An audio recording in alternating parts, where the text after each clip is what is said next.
నీ మందిరమునందు నివసించువారు ధన్యులు. కీర్తనలు 84:4. ప్రియమైనటువంటి దేవుని జనాంగమ, ఈ ఆదివార దినాన మనలో అనేక మంది బయట నివసించడానికి ఇష్టపడతారు, కానీ ఎక్కడికెక్కడికో వెళ్ళి అక్కడంతా ఉండడానికి ఇష్టపడతారు, కానీ దేవుని మందిరానికి వెళ్ళి అక్కడ నివసించడానికి, ఆయన ఆరాధించడానికి ఇష్టం లేనటువంటి వారిగా ఉంటూ ఉన్నారు. అయితే దావీదు భక్తుడు తెలియపరుస్తున్నాడు, నీ మందిరములో నివసించే వారు ధన్యులని చెప్తూ ఉన్నాడు. అయితే దేవుని మందిరంలో మనం నివసిస్తున్నామా? దేవుని మందిరంలో నువ్వు నివసించినట్లయితే నీకు ఆనందము కలుగును. దేవుని మందిరంలో నువ్వు నివసించినట్లయితే నీకు సంతోషము కలుగును. దేవుని మందిరంలో నీకు నివసించినట్లయితే నీకు శాంతి కలుగును.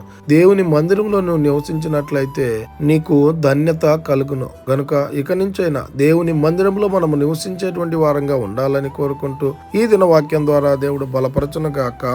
ఆమేన్.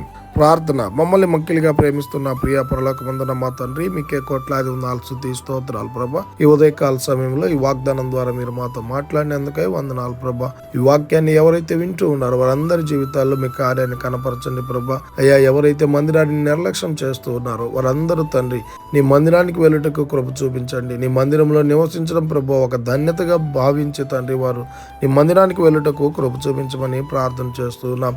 ఇది నాన్న ఎవరైతే ప్రయాణాలు, పనులు, ఎవరైతే నూతన కార్యాలు మొదలు పెడుతున్నారో వాళ్ళ ప్రయాణాల్లో, పనుల్లో, వాళ్ళ కార్యాల్లో మీరే తోడై ఉండి నడిపించమని ప్రతి బిడ్డను మీ కృపగల హస్తాలకు అప్పచెప్పుకుంటూ మీ కృపనే కోరుకుంటూ యేసుక్రీస్తు పరిశుద్ధ నామమున అడిగి మరి ప్రార్థిస్తూ వేడుకుంటున్నాము తండ్రి.